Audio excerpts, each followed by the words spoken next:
Hello friends, welcome to success IAS study. ఈరోజు మనం August 1 important current affairs discuss చేద్దాం. ఇప్పుడు మనం ఫస్ట్ టాపిక్ చూస్తే US, European Union, others question India on using WTO peace clause అనమాట. మనకి ఏంటంటే India WTO world trade organization peace క్లాస్ని ఇన్వోక్ చేసుకోవడం జరిగిందనమాట. సో ఎందుకు యూజ్ చేసుకుంది అంటే ఇదేంటంటే రీసెంట్గా మనకి మెయిన్గా మనకి ఏంటంటే అసలు డబ్ల్యూటీఓ పీస్ క్లాస్ అంటే ఏంటంటే ఇప్పుడు సపోజ్ ఒక ఏదైనా కంట్రీ అది కూడా మెయిన్గా డెవలపింగ్ కంట్రీస్ అనమాట. ఏదైనా డెవలపింగ్ కంట్రీ సపోజ్ ఇప్పుడు సబ్సిడీ ఏదైనా పర్టికులర్ ప్రోడక్ట్‌కి ఆర్ ఏదైనా ఐటెమ్స్‌కి సబ్సిడీ అనేది మినిమమ్ సపోర్ట్ ప్రైస్ అలా ఉంటాయి గదా! సో, ఆ సబ్సిడీ లెవెల్స్ అనేవి వాటిల్లో ఏమన్నా అనుకున్న దానికంటే ఏదైనా అపోజిట్‌గా ఏమన్నా చేసింది అంటే అప్పుడేందంటే ఈ పీస్ క్లాస్‌ని ఇన్వోక్ చేసుకున్నాయనుకోండి. సో, అప్పుడు డబ్ల్యూటీఓ వాటినేమి క్వెషన్ చేయకుండా ఉంటుందనమాట. సో, ఆ డబ్ల్యూటీఓ అంటే ఆ పర్టిక్యులర్ కంట్రీని తనకు తాను కాపాడుకోవడానికి డబ్ల్యూటీఓ మెంబర్స్ దగ్గర నుంచి అంటే డబ్ల్యూటీఓ మెంబర్స్ అంటే చాలా మంది ఉంటారు గదా! యూఎస్, యూరోపియన్ యూనియన్ అలాంటి డిఫరెంట్ కంట్రీస్ ఉంటాయి కాబట్టి సో అవేంటంటే అలా ఒప్పుకోవన్నమాట. ఇలా ఒక పర్టిక్యులర్‌గా ఒక స్టాండర్డ్‌కి ఫిక్స్ అయినప్పుడు ఏందంటే మనం అలాంటి స్టాండర్డే పర్టిక్యులర్ స్టాండర్డ్ ఫాలో అవ్వాలి. సో ఇప్పుడు ఇండియా ఏం చేసిందంటే రీసెంట్‌గా మనకి మినిమమ్ సపోర్ట్ ప్రైస్ రైస్‌కి మనకి బియ్యంకి మినిమమ్ సపోర్ట్ ప్రైస్ ఉంటుంది కదా! మద్దతు ధర అనేది. దాంట్లో ఏందంటే కొన్ని సబ్సిడీస్ అనేవి పెంచడం జరిగిందనమాట. అంటే కొంచెం వాటి కోసం ఖర్చు చేసేదేందంటే యాక్చువల్‌గా మనకి 10% వరకే మనము ప్రొడక్షన్ మొత్తం ఉత్పత్తి అయిన దాంట్లో 10% మనము ఈ సబ్సిడీ ఇవ్వడానికి ఏందంటే ఈ minimum support price and input subsidies అన్ని కన్సిడర్ చేసుకొని 10% లోపే ఇవ్వాలన్నమాట. అట్లా కాకుండా మనకి ఇదేం చేసిందంటే 11.4% వరకు ఇవ్వడం జరిగింది. అంటే సో ఇది 10% ఎక్సీడ్ చేసింది కదా లిమిట్. సో ఇప్పుడు ఈ కంట్రీస్ అనేవి ఏందంటే క్వెషన్ చేస్తాయన్నమాట. అండ్ వీటికి ఫైన్ అనేది సంథింగ్ అలా పెనాల్టీ అనేది ఉంటుంది. సో ఇప్పుడు అవి జరగకుండా ఉండడానికి ఏం చేసిందంటే మన ఇండియా అనేది పీస్ క్లాస్ అనేది ఇన్వోక్ చేసుకోవడం యూజ్ చేసుకోవడం జరిగిందనమాట.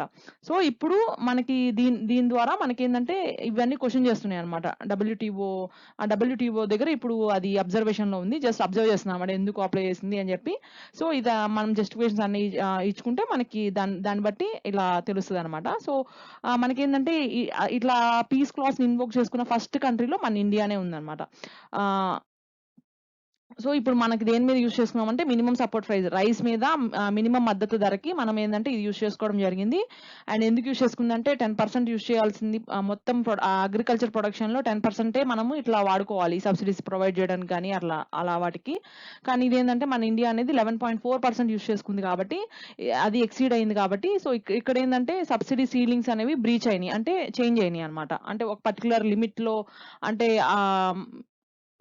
అనుకున్న దానికంటే ఎక్కువ చేసుకుంది కాబట్టి సో, ప్రాక్టీస్‌ని ఉల్లంఘించింది కాబట్టి మనకేందంటే సో, అది డబ్ల్యూటీఓ అనేది చర్య తీసుకోవడానికి ఛాన్స్ ఉంటుంది. సో, ఇప్పుడేందంటే మనకి ఈ డబ్ల్యూటీఓ పీస్ క్లాస్‌ని యూజ్ చేసుకోవడం వల్ల మనమేందంటే దాని నుంచి తప్పించుకునే ఛాన్స్ ఉంటదనమాట. తప్పించుకుంటుంది ఇండియా. బికాజ్ బట్ అబ్జర్వ్ చేసి ఓకే. వాలిడ్ అనుకుంటేనే అది ఓకే చేస్తది. సో, ఇది ఫ్రెండ్స్ దీని గురించి. అండ్ మనం సెకండ్ టాపిక్ చూస్తే parliamentary standing committee on labour submits report on code on social securities. So ఇదేంటంటే మనకి రీసెంట్‌గా మనకి కోడ్ మీద మనకి లోక్‌సభలో బిల్ అనేది పాస్ అయిందనమాట. లేబర్ మీద ఆల్రెడీ మనం ఈ కరోనా క్రైసిస్ మీద చాలా మనం ఫేస్ చేస్తున్నాం గదా! లేబర్స్ అనేవాళ్ళు మైగ్రేటరీ వర్కర్స్ అందరూ ఏంటంటే డిఫరెంట్ చిన్న వర్కర్స్ అనేవాళ్ళు వాళ్ళకేందంటే భద్రత అనేది లేదు. వాళ్ళకి కొన్ని వర్కర్స్‌కి లైక్ అంగన్వాడీ వర్కర్స్ వాళ్ళకేందంటే మనకి పెన్షన్ స్కీమ్ గాని, వాళ్ళకి సెక్యూరిటీ అనేది ఉండదనమాట వేజెస్ మీద. సో, ఇప్పుడేందంటే 2019లో ఆల్రెడీ మనకి 2019లో ఇది ఇంట్రొడ్యూస్ అయింది. సో, దాని మీద మనకి స్టాండింగ్ కమిటీ అనేది ఆహ్ ఇది యాక్చువల్‌గా ఇనిషియల్‌గా ఏందంటే మనం ఆల్రెడీ వేరే వర్కర్స్‌కి ఎవరైతే సెక్యూరిటీ అనేది లేదో వాళ్ళ కోసం ఇది యాక్ట్ చేయాలని చెప్పేసి వాళ్ళు స్టార్ట్ చేయడం జరిగింది. సో, అది బిల్ ఏందంటే లోక్‌సభలో పాస్ అయిందన్నమాట 2019లోనే.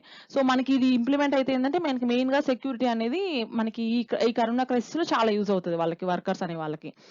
సో, ఇప్పుడేందంటే అది స్టాండింగ్ కమిటీని వేయడం జరిగింది. స్పీకర్ సూచన మేరకు మనకి స్టాండింగ్ కమిటీ వేశారు. సో, అది ఏం రిపోర్ట్ ఇచ్చిందో ఇప్పుడు చూద్దాం.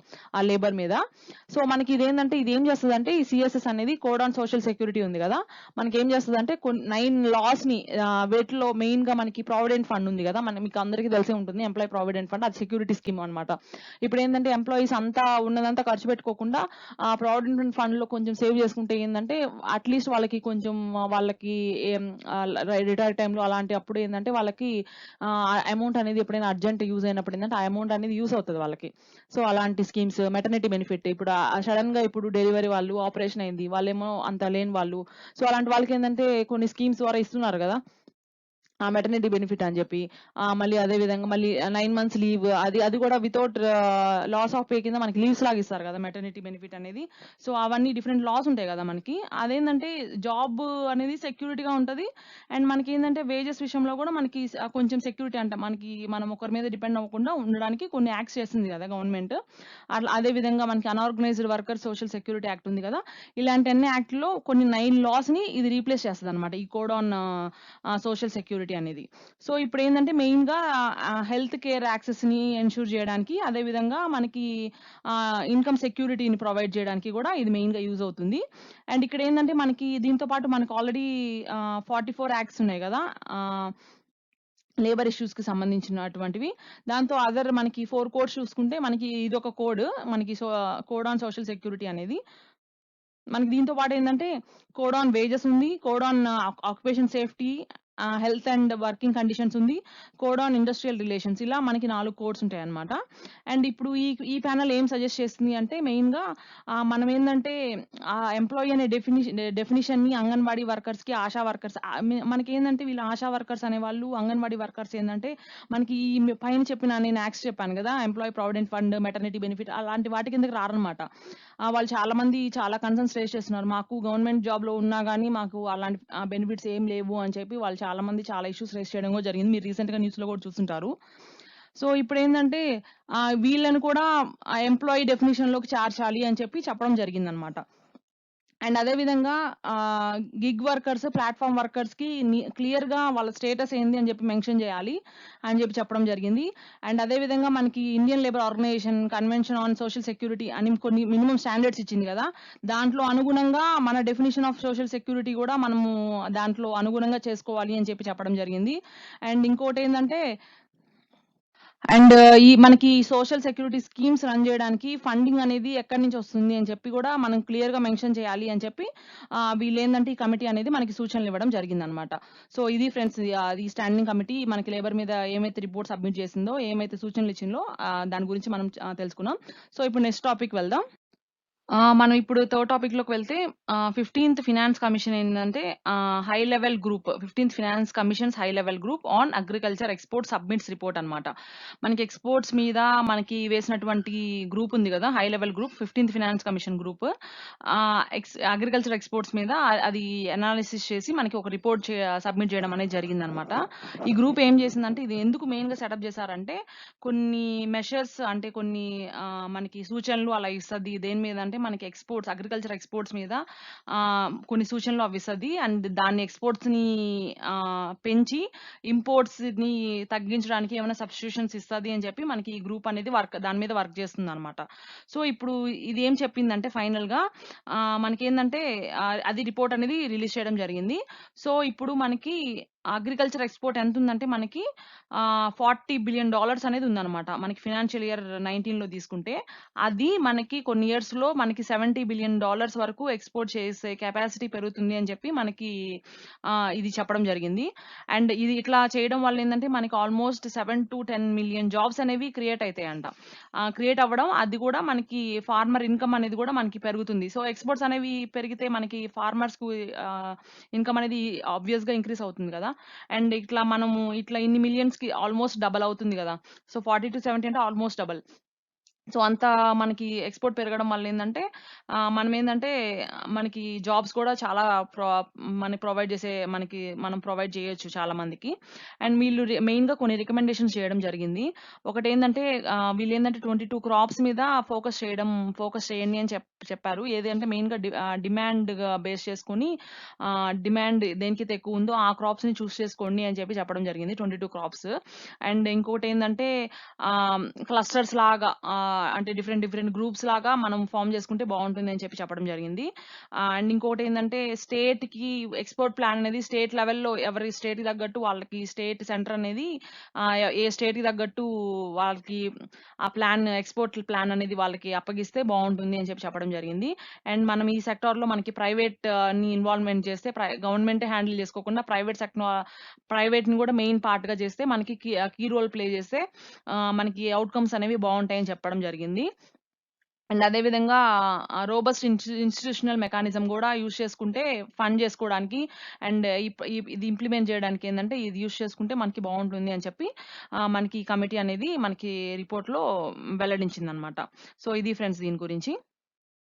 మనం ఇప్పుడు నెక్స్ట్ ఇంపార్టెంట్ టాపిక్ తీసుకుంటే ఇది హిస్టరీ పరంగా కూడా చాలా ఇంపార్టెంట్ ఫ్రెండ్స్ ఇది మనకి.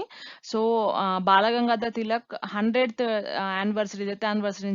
డెత్ యానివర్సరీని మనం చాలా ఈయన గురించి మనకి ఎందుకు ఇంపార్టెంట్ అంటే మనకి చాలా అసలు ఇండిపెండెంట్ మూమెంట్లో ఈయన one of the key role అనమాట ఈయన బాలగంగాధర్ తిలక్.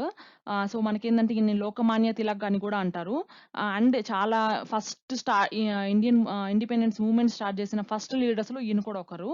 అండ్ మనకి ఇక్కడ ఏంటంటే ఈయన ఎక్స్ట్రీమిస్ట్ కింద మనకి ఇండియన్ నేషనల్ కాంగ్రెస్లో ఎక్స్ట్రీమిస్ట్ మనకి డిఫరెంట్ వాళ్ళు ఉంటారు కదా, వాళ్ళలో ఎక్స్ట్రీమిస్ట్ వాళ్ళ కింద వస్తాడనమాట ఈయన. ఇతను మెయిన్గా ఎవరు సపోర్ట్ చేశారంటే బిపిన్ చంద్రపాల్ మనకి అండ్ లాలా లజపతి రాయ్ అనే వాళ్ళు ఇతన్ని సపోర్ట్ చేయడం జరిగింది. అండ్ మనకి ఇతని ఫేమస్ మనం లిటరరీ వర్క్ చూస్తే మనకి ఇతని కేసరి అనే ఒక మరాఠీ న్యూస్ పేపర్ని, వీక్లీ న్యూస్ పేపర్ని, అండ్ ఇంగ్లీష్లో వచ్చి మనకి మరాఠా అనే న్యూస్ పేపర్ని ఇతను పబ్లిష్ చేయడం జరిగిందనమాట. అండ్ ఇతని బుక్స్ తీసుకుంటే మనకి గీతా రహస్య and Arctic home of the Vedas అనే బుక్స్ కూడా ఇతను చేయడం జరిగింది.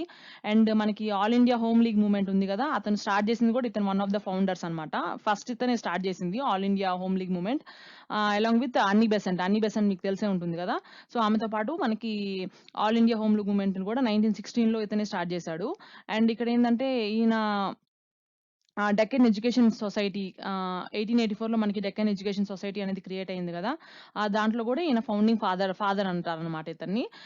ఎందుకంటే మెయిన్గా మన ఇండియన్లో పీపుల్కి ఇంగ్లీష్ ఎడ్యుకేట్ చేయాలి అని చెప్పి ఉద్దేశంతో ఈయన ఏంటంటే ఇది ఎస్టాబ్లిష్ చేయడం జరిగిందనమాట. అంటే వాళ్ళతో పాటు ఈయన కూడా ఇన్వాల్వ్ అయి ఉన్నాడు. అండ్ ఇతన్ని మన జవహర్లాల్ నెహ్రూ ఏమని పిలిచేవారంటే ఫాదర్ ఆఫ్ ఇండియన్ రెవల్యూషన్ అని పిలిచేవాళ్ళు. మహాత్మా గాంధీ గారు ఏమని పిలిచేవాళ్ళంటే మేకర్ ఆఫ్ మోడర్న్ ఇండియా అని పిలిచేవాళ్ళు అనమాట. సో ఈయన మెయిన్గా స్వరాజ్ ఎలా తెప్పించుకోవాలి, సెల్ఫ్ రూల్ ఎలా ఉండాలి అని చెప్పి, అండ్ మనకి బాయ్కాట్ అండ్ స్వదేశీ మూమెంట్స్లో కూడా మనకి ఈయన ఇన్వాల్వ్ అవ్వడం జరిగింది. సో అండ్ ఇక్కడ ఏంటంటే మెయిన్గా మనకి గణేష్ చతుర్థి ఫెస్టివల్స్ని అండ్ శివ జయంతి అనే వాటిని పెద్ద పెద్ద ఫెస్టివల్స్గా సెలబ్రేట్ చేసి ఈయన ఏంటంటే యూనిటీ కోసం అండ్ నేషనల్ స్పిరిట్ రావడానికి ఏంటంటే ఇతను చాలా ప్రయత్నించాడు అనమాట. అప్పుడు అందరిలో ఇలా పెద్ద పెద్ద ఉత్సవాలు చేసి అక్కడ మీటింగ్స్ ఇచ్చేవాడు అనమాట అందరి ప్రజలకి. మనం ఒక్కటిగా ఉండాలి, మనం తిరగబడాలి, ఇట్లా అన్ని చేయాలి అని చెప్పి. సో ఇది ఫ్రెండ్స్ ఈయన గురించి. సో ఇది చాలా ఇంపార్టెంట్, ఈయన గురించి చాలా ఇంపార్టెంట్ మనకి హిస్టరీ పాయింట్ ఆఫ్ వ్యూలో. సో మీరు ఖచ్చితంగా ఇతని గురించి కొంచెం బాగా మనకి క్వశ్చన్స్ వచ్చే ఛాన్స్ ఉంటాయి. సో ఇతని బుక్స్ కానీ అండ్ ఇంపార్టెంట్ అదర్ బుక్స్ కానీ కొంచెం డెప్త్గా చూసుకొని మనకి ఈ పాయింట్ గురించి మనకి వచ్చే ఛాన్స్ ఉంది. బికాస్ ఎందువల్లంటే మనకి 100th డెత్ యానివర్సరీ మనం జరుపుకుంటున్నాం కదా, ఆయన్ని స్మరించుకొని ఆయన్ని గుర్తు చేసుకొని. సో మనకి ఈ టాపిక్ నుంచి మనకి క్వశ్చన్స్, ఆయన చాలా గొప్ప ఫ్రీడమ్ ఫైటర్ కాబట్టి మనం ఏంటంటే అతన్ని గుర్తుగా మనకు ఆయన గురించి క్వశ్చన్స్ అడిగే ఛాన్స్ ఉంటుంది. సో మీరు దాని గురించి చూసుకుంటే మనకి యూజ్ అవుతుంది అనమాట కాంపిటేటివ్ ఎగ్జామ్స్లో. అండ్ మనం 5th టాపిక్ తీసుకుంటే ministry of housing and urban affairs releases guidelines for affordable rental housing complexes. So ఇది ఒక మనకి ministry of housing and urban affairs ఉంది కదా, సో అది కొన్ని గైడ్లైన్స్ రిలీజ్ చేయడం జరిగింది. దేనికోసం అంటే అఫోర్డబుల్ రెంటల్ హౌసింగ్ కాంప్లెక్సెస్ కోసం మనకి కొన్ని గైడ్లైన్స్ అనేది రిలీజ్ చేయడం జరిగింది. అసలు ఇది ఎప్పుడు స్టార్ట్ అయింది అంటే మనకి దీని పేరు ఏంటంటే మనకి దేని కింద ఇది ప్రధానమంత్రి ఆవాస్ యోజన అర్బన్ ఉంది కదా, దాని కింద ఇదేంటంటే మనకి సబ్ స్కీమ్గా ఇది యూజ్ అవుతుంది అనమాట. ఆ స్కీమ్ కింద మనకి ఇదేంటంటే రీసెంట్గా లాంచ్ చేసాం ఈ స్కీమ్ అనేది. మెయిన్గా అర్బన్ పీపుల్కి ఇది యూజ్ అవుతుంది. అండ్ అసలు ఈ ప్రధాన మంత్రి ఆవాస్ యోజన ఎప్పుడు స్టార్ట్ అయిందంటే 2015లో స్టార్ట్ అయింది. అండ్ దాని కింద సబ్ స్కీమ్‌గా ఒక చైల్డ్ స్కీమ్ లాగా మనకి ఇదేంటంటే అఫోర్డబుల్ రెంటల్ హౌసింగ్ కాంప్లెక్సెస్ అని చెప్పి మనకి ఈ స్కీమ్ అనేది స్టార్ట్ చేయడం జరిగింది. మనకేందంటే దీని మెయిన్ ఇంటెన్షన్ ఏందంటే అర్బన్ ఏరియాస్‌లో ఉండేటువంటి పూర్ పీపుల్‌కి అండ్ మైగ్రెంట్స్‌కి ఇల్లు ప్రొవైడ్ చేయడం అనమాట. అది కూడా రెంటల్ ఇల్లు. రెంట్ ఇస్తూ వాళ్ళ అఫోర్డబుల్ రేట్స్‌లో వాళ్ళకేందంటే ఇల్లు ప్రొవైడ్ చేయడం అని చెప్పేది మనకి 2022 కల్లా మనకి మైగ్రెంట్స్‌కి పూర్ పీపుల్ ఎవరైతే అర్బన్ ఏరియాస్‌లో ఉంటున్నారో వాళ్ళకి అఫోర్డబుల్ వాళ్ళు కట్టుకునేంత రెంట్ వాళ్ళ స్తోమత తగినటువంటి అంత అమౌంట్‌లో వాళ్ళకి ఇల్లు అనేది కట్టించడం జరుగుతుంది దీని కింద. సో, వాళ్ళేందంటే వాళ్ళు కట్టుకోగలుగుతారనమాట. రెంట్ అనేది వాళ్ళు ఈజీగా వాళ్ళు అఫోర్డ్ చేయగలుగుతారు. సో, అలా కట్టించాలని చెప్పేసి మనకి ఈ స్కీమ్ అనేది స్టార్ట్ చేయడం జరిగింది. ఇది మెయిన్‌గా ఎవరికంటే ఎకనామికల్‌గా ఎవరైతే వీక్‌గా ఉంటారో అండ్ లో ఇన్‌కమ్ గ్రూప్ ఉంటారు కదా! వాళ్ళందరికీ అది కూడా అర్బన్ ఏరియాస్‌లో మైగ్రెంట్ అండ్ పూర్ పీపుల్‌కి ఇది వర్తిస్తుంది. అండ్ మెయిన్‌గా ఎవరంటే labours, industrial workers, street vendors, rickshaw pullers, students వీళ్ళందరూ ఉంటారు కదా! వీళ్ళందరికీ ఏందంటే ఈ స్కీమ్ అనేది వర్తిస్తదనమాట. అండ్ ఇక్కడ మెయిన్‌గా ఎలా ఇంప్లిమెంట్ చేయాలని చెప్పి డిసైడ్ చేశారంటే, మనకి ఎగ్జిస్టింగ్ కొన్ని స్కీమ్స్ ద్వారా మనకి ఆల్రెడీ ఉన్నాయి గదా! ఆల్రెడీ కొన్ని ఇల్లులు కట్టించున్నారు గదా! సో, అవి కొన్ని వేకెంట్‌గా ఉంటాయి. అన్నీ ఫుల్ అయ్యి ఉండవు గదా!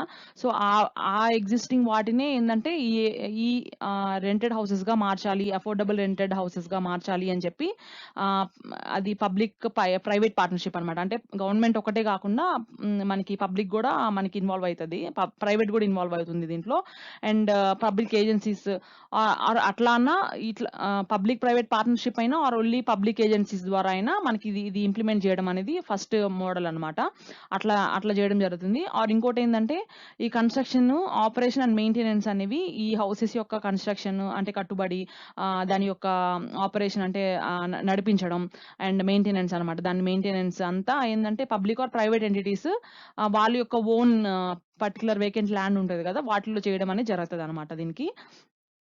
సో, ఈ స్కీమ్ అనేది ఎక్కడ ఇంప్లిమెంట్ అవుతుందంటే ఆల్ స్టాట్యుటరీ టౌన్స్ మళ్ళీ కొన్ని నోటిఫైడ్ ప్లాన్డ్ ఏరియాస్ ఉంటాయి గదా! And areas of development or special area development అలా కొన్ని స్పెషల్ కేటగరీస్ ఉంటాయి గదా! మన గవర్నమెంట్ అనేది కొన్ని ఈ ఏరియాని స్పెషల్ ఏరియా డెవలప్‌మెంట్ అని కొన్ని నోటిఫైడ్ ప్లానింగ్ ఏరియాస్ అని చెప్పి గవర్నమెంట్ కొన్ని ఏరియాస్‌ని నోటిఫై చేస్తది కదా! అలాంటి ఏరియాస్‌లో మెయిన్‌గా అలాంటి టౌన్స్‌లో స్టాట్యుటరీ టౌన్స్‌లో అండ్ ఇట్లాంటి ప్లేసెస్‌లో మనకేందంటే ఇవి ఇంప్లిమెంట్ చేయడం అనేది జరుగుతుందనమాట. సో, ఇది ఫ్రెండ్స్ దీని గురించి ఇంపార్టెంట్ కరెంట్ అఫైర్స్ అన్నీ మనం డిస్కస్ చేసుకున్నాం. అండ్ దీంతో పాటు ఒక షార్ట్ క్రిస్ప్ న్యూస్‌లో మనం ఏందంటే 2 టాపిక్స్ డిస్కస్ చేసుకుందాం. అదేంటంటే మనకి పోలార్ బియర్స్ ఉన్నాయి గదా! మనకి ఆర్కిటిక్ సీ దగ్గర మనకి అక్కడేందంటే అవి ఫ్యూచర్‌లో 2100 ఇయర్ కల్లా మనకి అవి అంతరించిపోతాయి అని చెప్పేసి మనకి ఒక కొత్త స్టడీ అనేది చెప్పిందనమాట. బికాస్ ఎందువల్లంటే ఇది మెయిన్‌గా అవి దేని మీద ఉంటాయంటే మనకి సీల్ చేపలుంటాయి గదా! వాటి మీద ఆధారపడి బతుకుతూ ఉంటాయి ఇవి. అక్కడేందంటే ఇప్పుడు ఈ గ్లోబల్ గ్రీన్ హౌస్ గ్యాసెస్ అన్నీ ఎమిట్ అవ్వడం వల్ల ఏందంటే అక్కడ ఐస్ అంతా కరిగిపోతూ ఉందనమాట ఆ హీట్‌కి. అవి కరిగిపోతూ ఉంటే ఏందంటే అవి అవి మోస్ట్‌లీ ఇట్లా చలికాలంలో అలా మంచులోనే బతుకుతుంటాయి గదా! సీల్స్ అనేవి సస్టైన్ అయిపోతున్నాయన్నమాట. సీల్స్ అనేవి వాటికి కష్టంగా ఉంది. ఇప్పుడు అంతా వాటర్ అయిపోతది గదా! ఐస్‌లో ఉంటే వాటికేందంటే క్యాప్చర్ చేసుకోవడానికి అండ్ పట్టుకోవడానికి, హంట్ చేసుకోవడానికి సీల్స్‌ని వాటికి ఈజీగా ఉంటది. సో, ఇట్లా ఈ ఐస్ అనేది కరిగిపోవడం వల్ల ఏందంటే వాటి అవి అంతరించిపోతాయని జెప్పేసి మనకి ఒక రీసెంట్ స్టడీ అనేది చెప్పడం జరిగింది. సో, ఇప్పుడు రీసెంట్‌గా మనకి ఐయూసీఎన్ లిస్ట్‌లో ఏందంటే వల్నరబుల్ కేటగరీలో ఉన్నాయన్నమాట. ఈ పోలార్ బేర్స్ అనేవి. అండ్ మనకి ఇంకో ప్రాజెక్ట్ తీసుకుంటే గ్రీన్ ఏజీ ప్రాజెక్ట్ అని చెప్పి మనకి ఒక ప్రాజెక్ట్ అనేది లాంచ్ చేయడం జరిగింది. మనకి యూనియన్ గవర్నమెంట్. సో, ఇదేంటంటే ఒక పైలట్ ప్రాజెక్ట్ అనమాట. మిజోరంలో లాంచ్ చేశారు. ఎందుకు అంటే అగ్రికల్చర్ ప్రాక్టీసెస్ నుంచి వెలువడే ఎమిషన్స్ ఉంటాయి కదా! గ్యాసెస్ వాటిని తగ్గించాలి అన్న ఉద్దేశంతో ఇదొక ప్రాజెక్ట్ స్టార్ట్ చేయడం జరిగింది. అండ్ మనకి అదర్ స్టేట్స్ వేటిలో ఇది ఇంప్లిమెంట్ అవుతుంది అంటే రాజస్థాన్, మధ్యప్రదేశ్, ఒడిశా అండ్ ఉత్తరాఖండ్ వాటిలో ఏందంటే మనకి ఇది ఆల్రెడీ ఇంప్లిమెంట్ చేస్తున్నారు. చేస్తున్నారు. ఇప్పుడు రీసెంట్‌గా మనకి మిజోరంలో ఇది పైలట్ ప్రాజెక్ట్ అనేది లాంచ్ చేయడం జరిగిందనమాట యూనియన్ గవర్నమెంట్. సో, ఇదేంటంటే అగ్రికల్చర్ అండ్ వాటికి సంబంధించిన వాటిల్లో మనకేందంటే ఎమిషన్స్‌ని తగ్గించాలన్న ఉద్దేశంతో ఈ ప్రాజెక్ట్ అనేది గ్రీన్ ఏజీ ప్రాజెక్ట్ అనమాట ఇది. సో, ఇది స్టార్ట్ చేయడం జరిగింది. ఇది మెయిన్‌గా దీనికోసంగా అవసరమయ్యే వాటిని ఎవరు ఫండ్ చేస్తారంటే మనకి గ్లోబల్ ఎన్విరాన్మెంట్ ఫెసిలిటీ ఉంది కదా! జీఈఎఫ్. దాని నుంచి ఫండ్స్ అనేవి వస్తుంటాయి. ఆహ్, మళ్ళీ department of agriculture, cooperation and farmers welfare ఉంది కదా! ఆహ్, అదొచ్చి నేషనల్ ఎగ్జిక్యూటింగ్ ఏజెన్సీగా అది పనిచేస్తదనమాట. సో, ఫండ్స్ అనేవి గ్లోబల్ ఎన్విరాన్మెంట్ ఫెసిలిటీ నుంచి వస్తాయి. అండ్ మనకి స్కీమ్ అంతా ఎగ్జిక్యూట్ చేసేదొచ్చి department of agriculture, cooperation and farmers welfare. So, ఇది ఏందంటే నేషనల్ ఎగ్జిక్యూటింగ్ ఏజెన్సీగా మనకి పనిచేస్తది. సో, ఇది ఫ్రెండ్స్ ఇవాళ కరెంట్ అఫైర్స్. సో, మరిన్ని అప్డేట్స్‌తో మళ్ళీ మీ ముందుకొస్తాం. Thank you.